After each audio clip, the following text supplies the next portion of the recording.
Sure. I will share my screen. Give me a shout if you can't see it. We'll move on from there. So we have, I'm based out of Chesapeake Biological Laboratory, working for Dave Secor. We've had a couple of different things going on involved with telemetry in the past couple of months. And rather than delving really deep into one, we figured we'd just kind of give you a mile-high overview for everything. And since I'm the one driving the boat here and Dave, the guy in charge, has been kind of kicked to the back to scrape gunk off of telemetry receivers, I'm just going to introduce the talk with a little bit of late 90s pizzazz, where I'm going to talk to you about some arrays, some ranges, and a habitat with a 10-minute telemetry smorgasbord. The issue is that it's 10 to 12-minute talks, and so I'm not really going to lie and say I'm probably just going to take the whole 12 minutes, and hopefully it'll still be time for discussion, if maybe we would like to after that. Just starting off with the telemetry backbone, which I kind of expected Matt to touch base on when we started with this. This is something that kind of spearheaded, I think, a little bit through NOAA Chesapeake Bay office, linking a bunch of organizations together to kind of put arrays into the water that other people could hang off of. So a backbone that you can possibly add a rib of your own design. And it includes arrays over Annapolis Bay Bridge with Maryland DNR. CERC has some rivers kind of on the western shore there as well, helping it out with the CBIBS buoys. Virginia VMRC kind of has an array down by the mouth of the bay, and there are all the CBIBS buoys in here. But really, I'm going to talk kind of directly about ours, which is right off of our lab, which is based on Solomon's Island, which is this little spit of land here, across from Patuxent River Naval Air Station. And at a mile-high view, it kind of looks like that. We have about 6 receivers that are spaced about 1,000 meters to 1,700 meters apart, mostly about 1,600, so we can try to get like 800 meter overlap.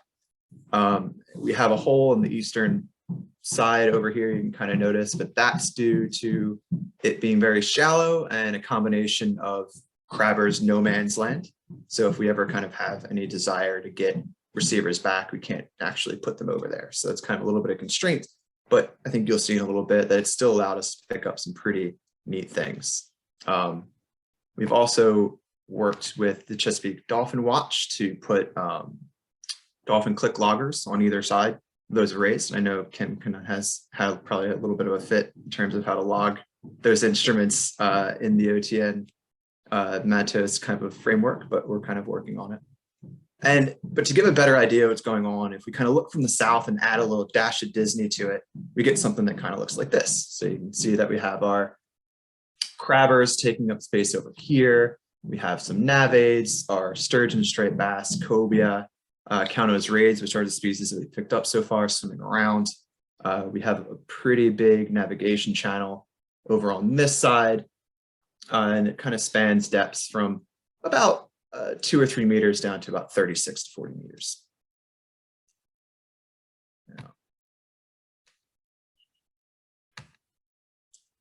So after about 6 months of deployment, this is what we've come up with. In the interest of time, I'm probably not going to let this loop too many times, but I'm just going to refer everyone to our lab's Twitter profile, where Dave has kind of posted it along with his quick interpretation of what's going on. We're kind of just seeing the Count's raids, which have been tagged by CERC, tend to favor the shallow region on the western area of the bay. We have sturgeon, which have been tagged by Maryland DNR, DENREC, Delaware State, VCU, and VIMS, trying to prefer the channel. A few cobia tagged by NC State in that channel as well. And then towards the later end of the time series, we have striped bass run by a suite of institutions that run through here together. So I think it's important to remember this. Again, this is one vertebrae and what's imagined to be a kind of larger backbone, where we're picking up multiple groups of fish running through here, and they can be picked up on other vertebrae as well, in the hope that people can kind of put a rib onto that backbone to kind of create a broader migratory context for what might be a kind of more targeted project. And we can think about what about the detection range of these. We spoke about before, we have a little bit of a hole over on this eastern edge where the crabbers are, but they are VR2 ARs, which allow the receivers to talk to each other, so we can get an idea of the continuous detection range in this array. And doing some modeling, grouping effects by listening pairs, we can kind of see that detection range is variable from site to site and day to day during the time of deployment. So over here, this is our modeled distance at 50% detection probability through the time of deployment. I wouldn't put too much stock in the raw value of where these are, but I think that the variability in this time series is pretty realistic, if not conservative, just because of the partial pooling properties of the random effects that I've used to model that.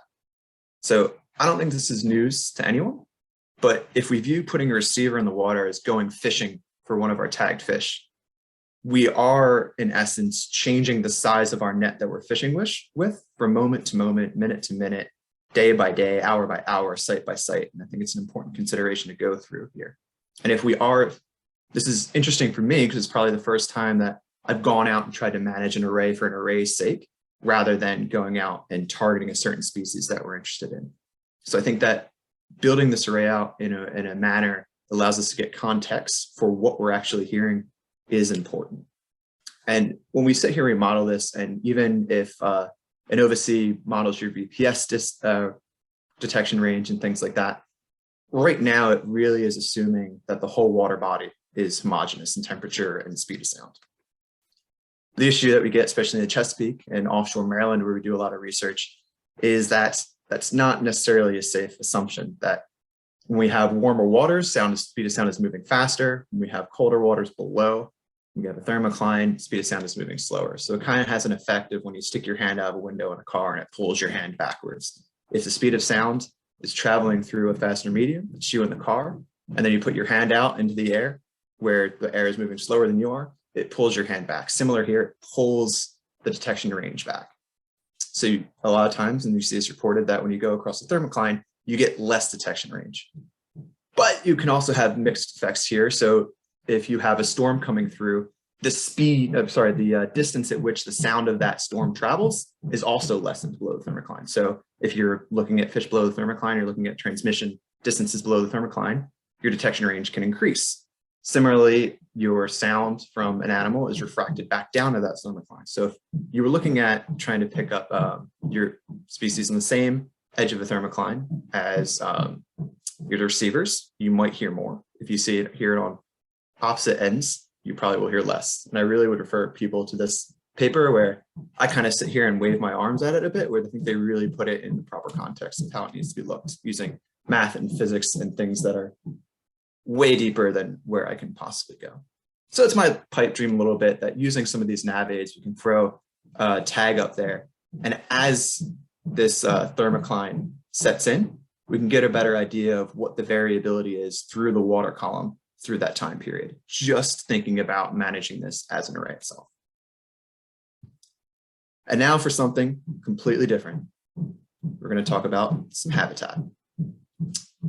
So if we move from where I was talking about before, and we kind of slide over a bit onto the eastern shore, and zoom in a little bit more, it's a lot smaller scale. We're going to have to zoom in one more time. We look at the small little corner of the Marshy Hoe Creek, where we've been working with Maryland DNR and using some mapping by the NOAA Chesapeake Bay office to figure out where sturgeon are and where they're spawning.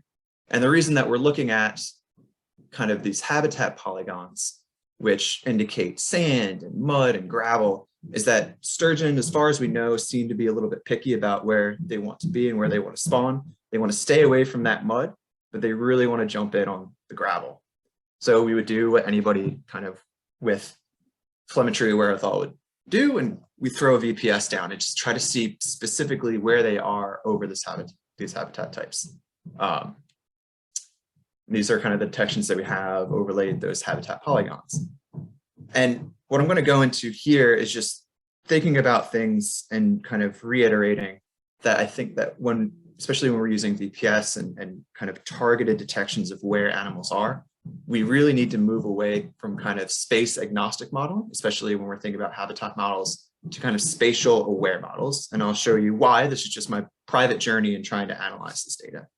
Is that if I go through this and I basically use a chi-square test to figure out, are the number of detections over the habitat of interest greater than other habitats? And if we look here, gravel mixes, which you really think they would be targeting, they're kind of up there, but they're really mostly over sand or muddy sand. And then when we get into mud and unclassified habitats, we're like, okay, yeah, they're kind of avoiding those. And we can kind of draw an inference here. It says, our thoughts were right. They really are preferring gravel mixes and sand, and that's great. But if we move into something where we're a little bit more spatially aware, in this instance, it's using a log Gaussian Cox process, Poisson point process, and modeling that spatial effect specifically, we wind up seeing that the random effect of space, so just the correlated effect of space and where things are being picked up, really is driving what we see here. And we see a hot spot of detections in this area that's picked up there, and we see a hot spot down here that's picked up here. And really what we're seeing here is that if we look at where positions are predicted to be, it's not associated with these gravelly mixed type habitats that we would associate them, we would think them to be. It's really centered around the bathymetry. So these fish are just in the channel. And what happens is that that effect of habitat just completely falls out. And what we're left with is this model saying, look, you've missed the mark completely. Something's going on with space here. Really, you should go out and record depths because that's where your fish are. So our fish are just, they don't really care about the habitat.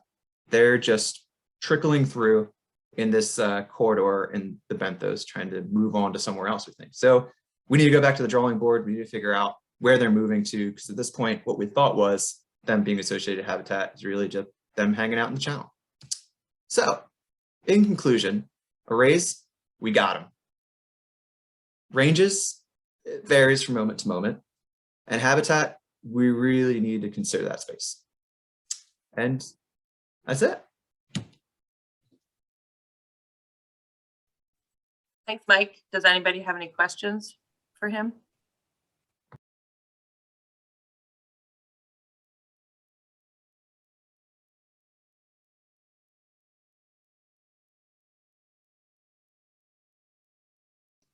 Okay, I'll ask one. Go for it. So I liked your array analysis using, this is Joe Luskowich, by the way. Could you explain more about how you did that analysis, about how you figured out the variability in range over time using, you know, that's not something Vemco provides as a standard analysis, right? No, so that's kind of leaving the receivers on to talk to each other using kind of the internal transmission function where they talk back and forth. Right. And just picking out, basically aggregating them over a certain unit of time and using a binomial model and kind of grouping it properly. So it's not an internal thing that Vemco provides, but it is kind of something that people are moving toward just to get a better idea of, you know, if they put a fish in the water, the eternal question is like, how far away can I hear this thing? So Vemco kind of provides a back of the envelope kind of calculation, or they used to when they were Vemco. Now it's Innovacy, it might have been lost in the website changeover that gives you something like this. But I think people are moving towards something, things that are a little bit more complicated and bringing in time and space to try to figure that out. Yeah, I'm real interested in talking to you maybe later on about how you did that with the binomial analysis. Thank you. Sure, I'll put my email in the chat. Yep.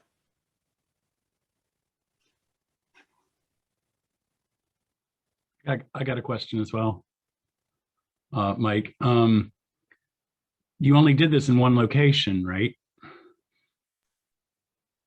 We are on year 3 of 3 different locations. So this was the middle one where we thought we had it. The first time was like, oh, that was horrible. We saw more of the same in the second one. So we kind of gave up on it, to be honest, because just in terms of history, every time that we think, you know, we'd figured out where the sturgeon are in the Marshy Hope Creek and where they're spawning, they wind up being further up, somewhere else. So we just haven't hammered down where they're actually possibly spawning and where they're staging and where they're running to.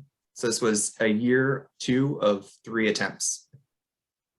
And the first one was not much better.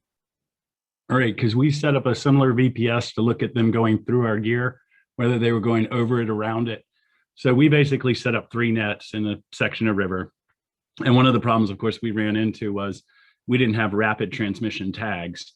So you kind of see them on one side of the nets and then magically they're our way on the other side of the nets, because in 90 seconds, they can get by you, through you. So we saw a very similar thing. They're basically using the deep water, but when they're trying to avoid nets, that sort of makes sense because that's the place where the net probably isn't touching the bottom. So we also see them like moving extremely differently on different years. We have like a high flow event. They go way past where they could even go if we don't have that flow. So it's like chasing a ghost, you know. I mean, they just, the minute, like you say, the minute you think you know where they're going to go, that's not where they end up. The other thing is we've tracked so many females over so much time that we're noticing that certain females appear to have a preference for certain parts of the river, almost regardless of the flow or the other variables that we think they would cue on.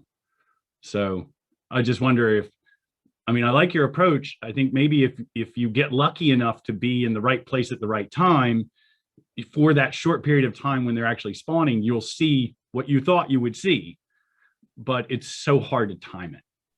You know? Yeah, 1000%. And I appreciate your commiseration because it's more or less exactly what we hear. See, it's, you know, chasing a ghost.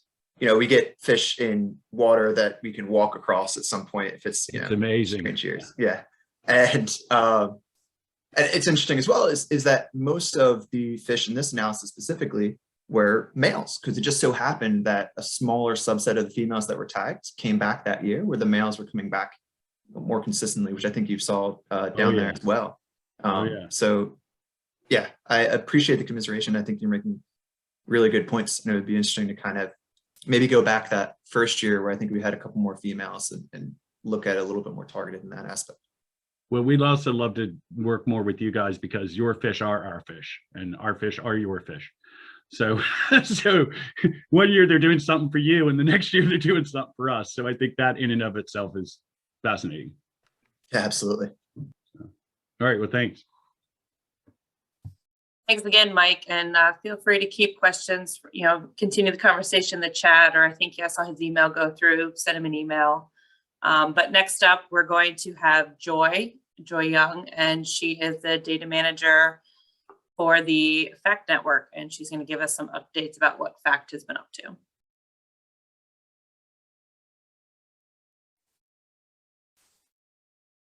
Okay, I think Kim, can I just get a thumbs up my screen? That's okay. Great. Okay. So thank you, Kim. As she just said, I am the data manager for the FACT network. I'm also chair of our steering committee, and I often give talks about the FACT network. So unfortunately, I don't have 90s flair or near as much talent when it comes to memes. So, but we're gonna just give you a little update on what we've been up to.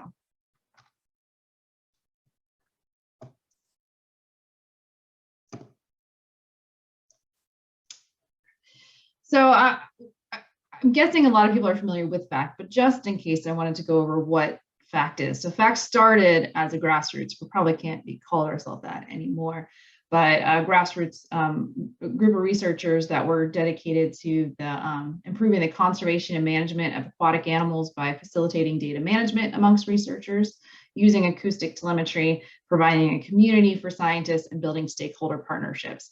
And I'll talk a little bit more about community and data sharing in just a little bit. So for a brief background, the FACT network began in 2007, 2008, basically the same time that the ACTS network came online. We have biannual meetings that have been virtual for quite a while now, but we are, fingers crossed, having an in-person meeting in May 2022. We're doing a big celebration out of the Brevard Zoo. So if anyone would like to attend, that'd be great. All FACT members signed a user agreement that covers how we share data, how we treat each other, all those type of things. We use an online data sharing system, aka the node. It's an OTN structured node, the same node, same type of structure that ACT Matos uses. And we are supported by the Animal Telemetry Network, Socorra, and the OTN. Because we are grassroots, we have really only gotten as far as we have on the good graces of others. So we are really appreciative of all our partnerships. We are a community and also a vehicle for data sharing. We actually did a survey of our memberships for a paper a few years ago, and the sense of community was actually ranked very high, right below data sharing for why people participate in the FACTS network.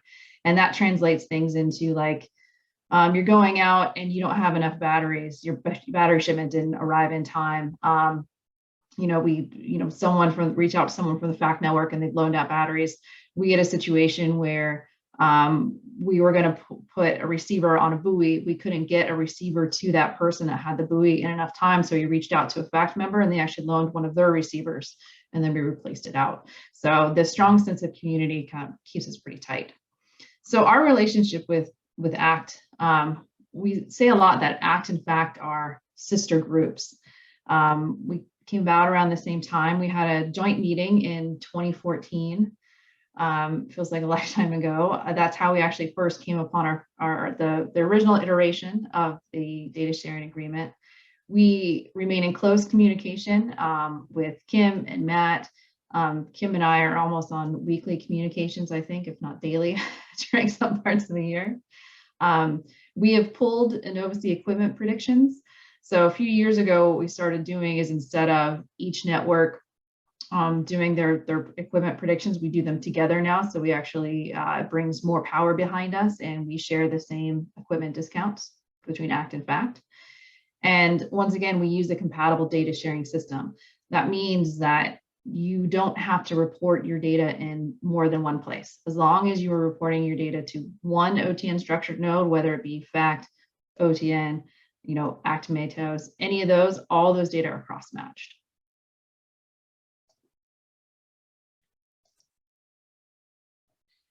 So that means we have very strong connectivity in the Western Atlantic. And I've used this map a few times, and I believe it is out of date because there should be more dots here now for ACT here. But basically, the power of it is if an animal is anywhere where there is a dot, it's going to be detected, and then those tag owners will automatically get those detections.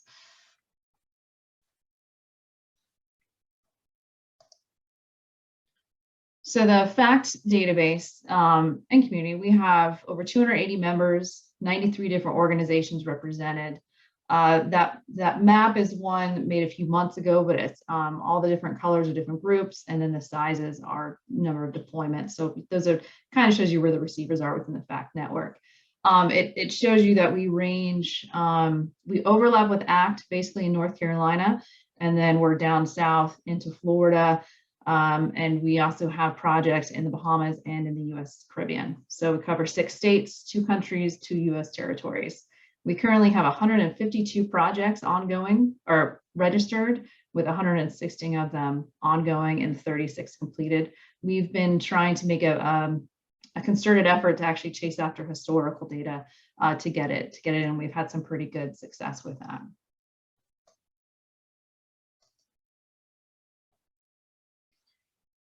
And I show you our node stats. I know we always like to do this, but I see that this is where ACT is going.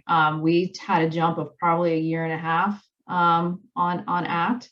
So I think the ACT will be definitely, ACT Matos will definitely be this large. But right now we have 2,000 stations registered, about 1,200 that are active within our network.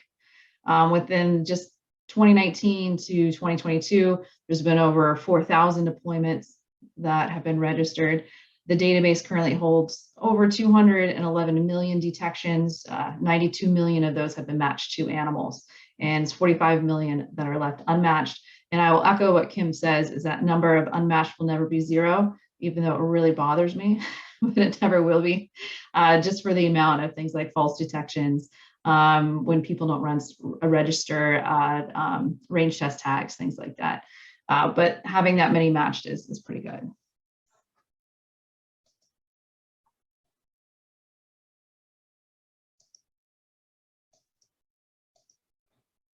Let's see if I'll go to the next slide.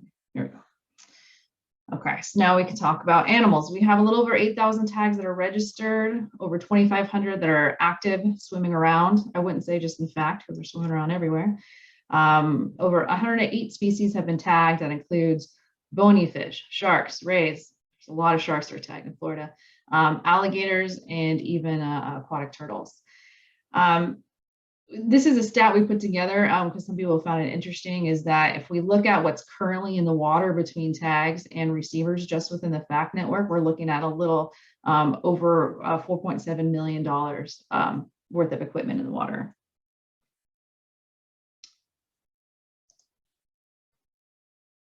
So our recent accomplishments. We recently got a steering committee. It took us a very long time, but we recently got a steering committee that's helping us handle some bigger picture things for FACT, including we will be putting together a 5-year strategic plan of what we want to do with FACT.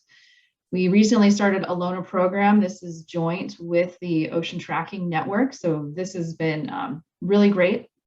It was opened up first to students and early career, and now we're opening up to all researchers. But essentially, if you are in need of receivers for a project, then you can apply. It's a very simple way to apply. They're reviewed by the steering committee and also volunteers from the network. And then those receivers are provided for a period of time. Like I said, it's been a big success. We're really excited about it. We just did our first round. The next round, I think, opens up in May. And that's been a great partnership with the OTN, allowing us to do that. We do have a new student section. Right now it's headed up by Mitch Ryder, trying to engage students more or be able to provide better resources for them. That includes, data workshops that are geared just for the students, and actually financial help for the students, which brings us to my next swag. Is we're using right now the Bonfire site. So we do have FACT t-shirts, and we're working on like hats and mugs for sale, and all the profits from those are going to go to student travel awards for our in-person meetings. FACT was recently awarded several grants, but I do want to talk about one in particular for the next few slides. And that is the DAVIT tool. So this is a grant that was from Socorro, and it is supported by the Animal Telemetry Network as well. So the grant was to make telemetry data into information. So how do we make data useful? There's a lot of questions around making telemetry data public as is. And one thing is like, well, what do you really do with 12 million detections? So can we create something that's actually useful for things like teachers, for managers, something that's easily understandable, but something that also protects researchers and their animals and the receiver sites. So this is kind of like a basic flow. So you have data, which are usually considered highly sensitive. We use a variety of summarization methods. We chose ours based on a stakeholder survey of what managers and teachers would want to see. And that translates into an online interactive map. So on the right-hand side is a snapshot. So this tool will be hosted on the FACT page, which is hosted by Socorro. It's an interactive map where you'll be able to get a drop down of species, and from the species you can pick range and distribution, and you can overlay those. And fortunately, I don't have this interactive right here, but it's actually it's a pretty cool tool to use. It's very interesting to be able to overlay the species together. But again, this is designed not for scientists. In fact, right underneath it, it says that it's for informational purposes only. It's not to be used in scientific publications. So it's informative. Informative yet protective, I like to say. We presented this to the FACT membership for a few meetings now, so I just wanted to throw these up. These were some of the questions that people had asked about the tool, and we did a whole meeting basically just to answer this. And I put them up here because I thought you might have the same sort of questions. Is can this put animals or equipment at risk? And the answer is no. The locations are summarized and they're jittered. There's no way to find an individual animal, and there's no way to find an individual receiver in any of the metrics. Misuse in publications, we actually reached out to several big journals that people publish in and asked about their policies, and was able to translate that for our membership. We are giving our members resources to go talk to their managers about being able to show their data through this tool. Will it satisfy funding requirements? We actually had a panel of funders that talked about how this would be useful in trying to, and not only increasing awareness of people's projects, but also in helping them get funded in the future. The riverine side of things are a little, it's not as good in the river as it is near shore, just from the algorithms that are used, but we are working on that right now to correct.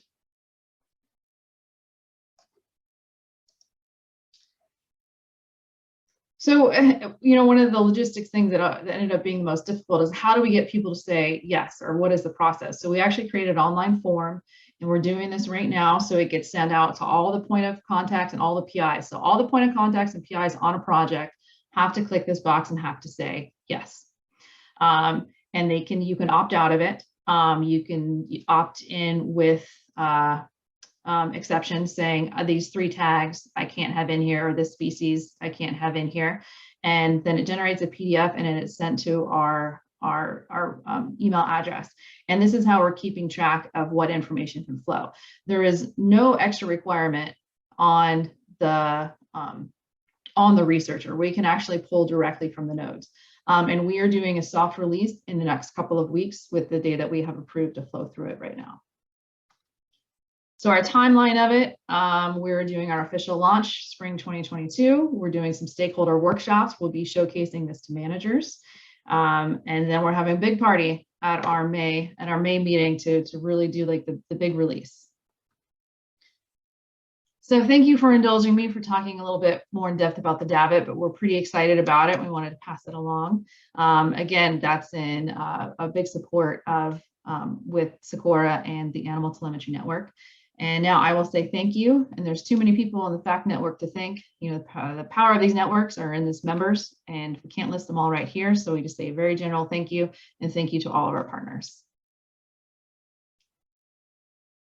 Thanks, Joy. The DAVIT tool seems really, really great, and it'll be definitely a great opportunity for everybody to use and get some data out of it. We'll leave time for one quick question. It looks like Dave has one. Go ahead, Dave. Boy, it's not quick. But anyway, Joy, I wanted to thank you. That DAVIT tool is wonderful. And that was the big question I had, was kind of how do we move to multi-species perspectives? And so the quick question would be, is ACT involved in this? Because clearly you're working with the ACT network. And I would definitely encourage that network to kind of enroll in this if they aren't directly involved, because I think it's a great tool. If I can sneak another one, are one of your managers or your stakeholder groups, is it the wind project developers as well? Because they're going to be really keenly interested in this. Thanks. Okay, let me try and answer those quickly. So the first one with the involvement of ACT. So the information that is shown on the DAVIT tool is all tag based. So it's tag project based. So that would include wherever those animals are detected. So in that way, it does include the ACT network. Now we've developed this tool. We got the grant, to develop it for the FACT network, but it would work exactly the same for the ACT network because they're going to pull data in the same way because we have the same sort of online data, online structures. So we're kind of piloting it. And our hopes is that, yes, if this would get bigger, other people can pick it up. This is a way that we can regionally display data versus the AT and DAC, which is on a national level. If we have regional needs, this can be used. So it is definitely be able to be used by other networks. And the WIN project is not one of our partnerships but I'd love to talk to you about it because when we do our stakeholder workshops, we're generating an invitation list of who would like to be part of a webinar and see this. So I'd like to follow up with you about that.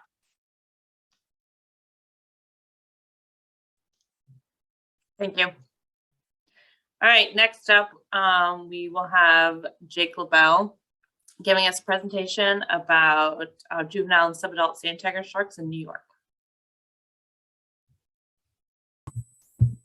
Right.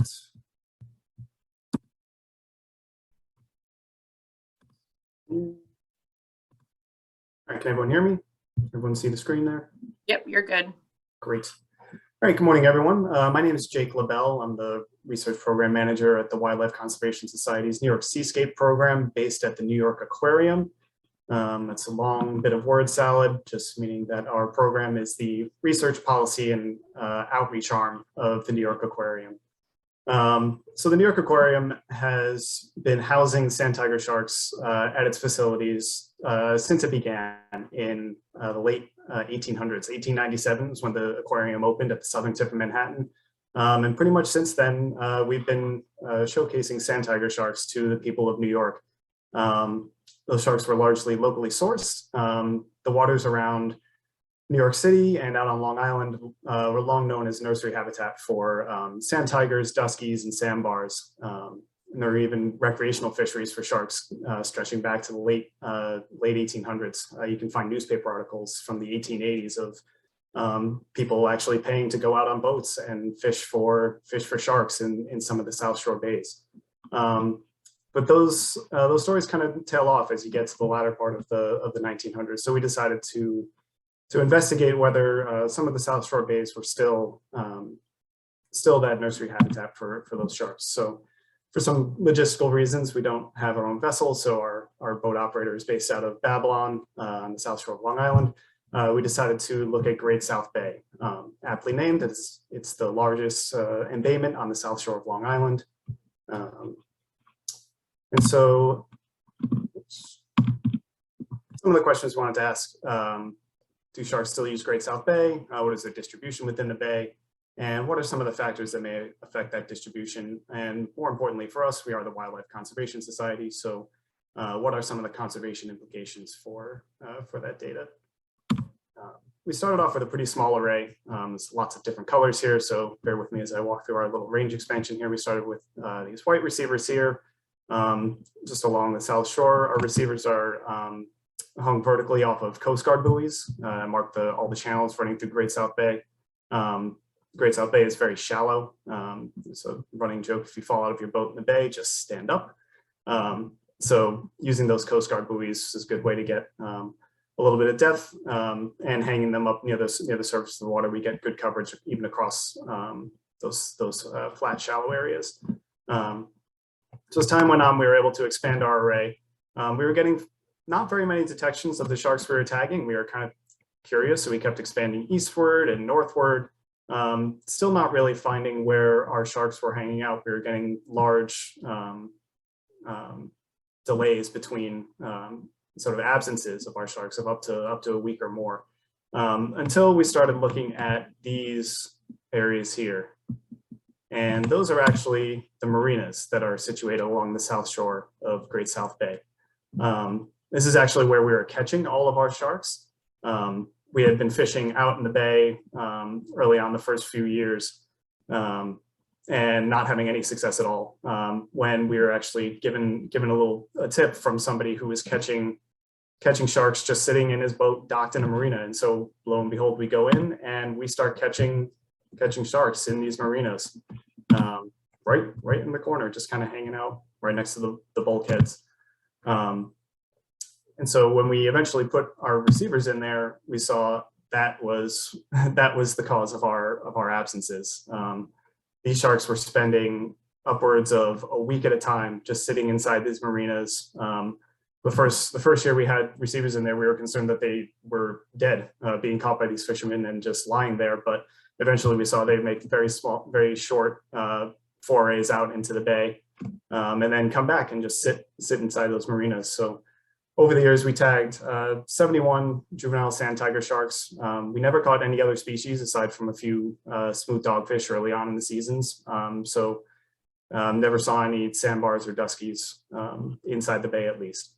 Had a very even sex distribution, 32 males to 38 females. Average total length was about 145 centimeters, but pretty wide range. We were catching young of the year sand tigers, about 100 centimeters total length, all the way up to near mature adult males. The largest shark we caught was a 188 centimeter male, which is approaching adulthood. And so we have almost 2 million detections across. We've been doing this quite a long time. We started in 2012 and have been going up through this year. It's been pretty intermittent, from some funding lapses and COVID delays, the effort hasn't been really evenly distributed across the years, but we have been able to get our array out in some form every year. So there's been some monitoring every year. And what we found that there's pretty significant site fidelity. So these animals are, as you know, highly migratory. So they're here in the summertime. They show up in late May, early June, and they'll stick around until usually the beginning of September, middle of September. And they return pretty frequently. So most of the sharks that we tag actually return to the bay for up to 5 years after post-tagging. About 80% of the sharks that we tagged, of those 71 sharks tagged, returned at least 1 year. And the longest we tracked a shark inside the bay was 6 consecutive years. So we feel pretty comfortable that Great South Bay is still in fact a nursery for sand tiger sharks. A bit of an interesting wrinkle, there's been some annual variability in the distribution of these sharks. As you can see, this is a map from 2016. These 3 areas here, these 3 marinas were the main hotspots here, but in the last couple of years, these 2 have essentially shut off. There have been almost no detections of sharks in these marinas. This one is still very strong, but they shifted to a marina right here. And we're not entirely sure why that is. Generally, the sharks don't have a preference for which marina they sit in. They'll stay in one marina and then kind of hop down to another and stay there for a few days. So it's interesting why they would, past few years, they've abandoned these two spots here in the middle. Something we've yet to look into closely. And so as the time's gone on here, we started hearing reports of folks on the ocean side of Fire Island catching larger sand tigers, 7-8 foot sand tigers. And so we were curious whether some of those may be some of our sharks that maybe were getting a little too big for the bay. And so this past season, we shifted some of our effort from inside the bay, the north side of the bay that wasn't getting very many hits at all, and we set them up on the south shore to see if there were any of our sharks that were returning out there. And we were pretty surprised with the results. Of the 42 active tags that we had from juveniles that we tagged in the bay, 25 of them actually were residents on the South Shore this past season. So that was pretty exciting for us. It was always a little sad to see some of our sharks leave. Didn't really know what was becoming of them, but it turns out they're actually spending some more time here, still right outside Great South Bay, but since they're larger, just hanging out on the South Shore. And when you combine our detection data with some other arrays in the area, we see that our overall return rate is really strong. If you see here, as many sharks return, so this is the number of years detected, so 1 being just the year that we tagged it. There are only 13 sharks overall that were only detected in the year that they were tagged, and there are actually more sharks that returned for 4 or 5 years after tagging than didn't return at all. So for us, that meant that these waters are pretty important for both juvenile sharks as a nursery, but even those larger sharks that are approaching adulthood. The South Shore of Long Island is a pretty important area for them. Some of the interesting things we saw this season, as you can see here, we had paired receivers off the South Shore. We tried to get as close to the shore as possible, and as you can see, that did not work out very well. We had some significant losses, which is unfortunate because this receiver here, this is off of pretty popular swimming beach, Robert Moses State Park, had the most detections per day before this receiver was actually lost also after our first check. So we were trying to look at kind of how available these sharks were to those fishermen who are fishing off the beach. It's becoming a lot more popular nowadays. There are tackle shops that'll sell fully rigged tackle for folks to go out and fish for sharks off the beaches. And you may have heard of the Long Island shark guy, who is an Instagram sensation. He's a muscled dude who goes out and wrestles sand tigers up onto the beach. So it's becoming more popular, and we're hoping to see exactly how available our sand tigers were to those efforts. Alongside our tagging efforts, we're also doing a full health assessment. So some of the veterinarians from the aquarium are coming out with us on each trip, taking blood, doing physical assessments. And once we started fishing outside the bay for those larger subadults, doing reproductive assessments. We actually caught a few mature males. We've yet to catch a visibly mature female. We bring an ultrasound out with us to look at their ovaries to see if they're reproductively active. We've yet to catch a female that's reproductively active. And we're using some of this data to help inform care of the sharks that we have at the New York Aquarium. 2022, as I said, we had some significant equipment losses. So actually ask of all of you if you have experience with mooring your receivers in very shallow, very dynamic water. We'd love to pick your brain on how to keep those receivers from being lost. And we're really going to dig into some of the more in-depth analysis of our juvenile data to look at their activity centers, see if there's any environmental correlates to their movement patterns, whether sex or size has any influence on that, and some of their migration timing. That's it. Thank you, Jake. Very interesting. We'll open the floor to some questions if anybody has any.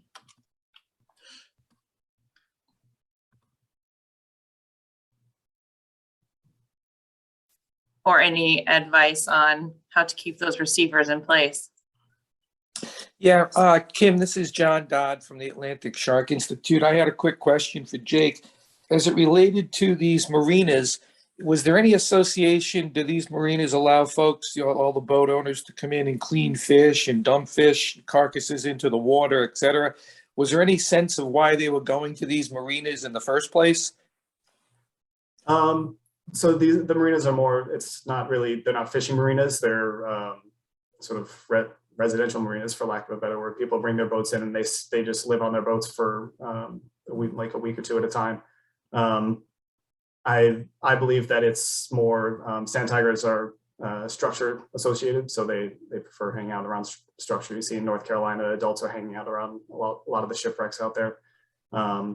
So we suspect that the juveniles just like having all the pilings and the bulkheads to hang around.